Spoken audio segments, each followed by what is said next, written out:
జాడి రాజేందర్ గారు, ఇప్పుడు ప్రస్తుతం ఏదైతే మన పటేల్ గారు చెప్తున్నారో ఖచ్చితంగా మహిళలు ఏదైతే కాలకృత్యాకు వెళ్ళవలసిందనేదో వాళ్ళు ఇండ్ల నుంచి వెళ్ళి తన కార్యక్రమాలు పూర్తి చేసుకొని తర్వాత గమ్యం చేరే వరకు అక్కడ ఎక్కడ కూడా సౌకర్యం లేకపోగా ఈరోజు ఆర్టీసీకి సంబంధించిన బస్ స్టాండ్లు, బస్ స్టేషన్లు, బస్ షెల్టర్స్ నిర్మాణం మాత్రం తూతు మంత్రంగానే కొనసాగిస్తున్నారని చెప్తున్నారు. మీరేమంటారు అదే తెలంగాణ యువజన కాంగ్రెస్ నాయకులుగా? సార్ నమస్తే సార్. ముందుగా ఫోర్ సైడ్స్ టీవీ వాళ్లకు అదే విధంగా నాతో పాటు డిబేట్ లో పాల్పంచుకున్నటువంటి వారికి ప్రత్యేక నమస్కారాలు తెలియజేస్తా ఉన్నా. హలో సార్, చెప్పండి sir, please go head. Voice clear ఉందా సార్? క్లియర్ ఉన్నది సార్, మీ వాయిస్ చాలా క్లియర్ గా వస్తున్నది, మాట్లాడండి sir. Okay okay okay sir, ఇందాక మనం అనడం జరిగింది రమేష్ గారు కూడా. సరే, అది ఏదైతే మన పుష్కర సరస్వతికి సంబంధించినటువంటి పుష్కరాలు స్టార్ట్ అయ్యాయో దానికి సరే మీరు కూడా వెళ్ళొచ్చు, నో ప్రాబ్లం. కానీ అక్కడ విలేజ్ ఏదైతే ఉన్నదో గ్రామాలకు సంబంధించిన వారు ప్రతి ఒక్కరు కూడా వాళ్ళు పుష్కర స్నానాలు ఆచరించడానికి, స్నానాలు చేసుకొని దేవుని మొక్కులు చెల్లించడానికి కంపల్సరీ తరచుగా వస్తుంటారు.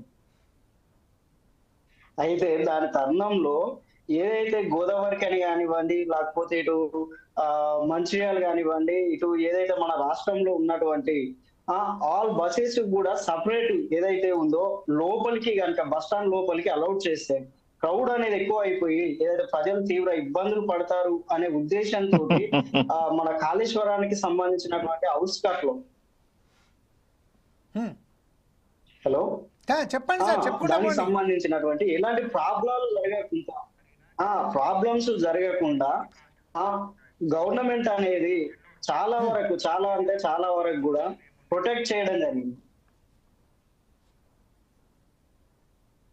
చాలా వరకు ప్రొటెక్ట్ చేసింది. అదేవిధంగా ఇప్పుడు విజయవంతంగా మా ప్రభుత్వం ఏదైతే కాంగ్రెస్ ప్రభుత్వం మాకు ప్రభుత్వం వచ్చినప్పటి నుండి మహాలక్ష్మి పథకం అనేది ఏదైతే టికెట్ లేకుండా గ్రామాల ప్రజలు ఈ రోజు హైదరాబాద్ హాస్పిటల్ కానివ్వండి ఇలా చాలా వరకు ప్రయాణించడం చాలా సంతోషకరమైనటువంటి విషయం అని ఈ మహాలక్ష్మి పథకం ఏదైతే ఉందో ప్రజలు చాలా ఇది గ్రామాల వారిగా ప్రజలు చాలా మంది సంతోషాలు వ్యక్తం చేస్తా ఉన్నారు.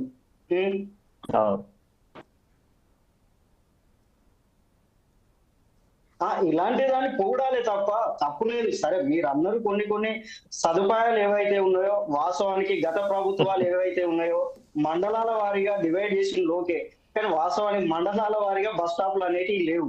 అన్నగారు చెప్పింది నేను తప్పు అనట్లేదు, కానీ కాకపోతే మేజర్ గా చెప్పేది మహాలక్ష్మి పథకం చాలా విజయవంతంగా రన్ అవుతా ఉన్నది. అటువంటి దాన్ని మనము అప్రిషియేట్ చేయాలి, తప్పులేదు. సరే, ప్రాబ్లం ఉన్న దగ్గర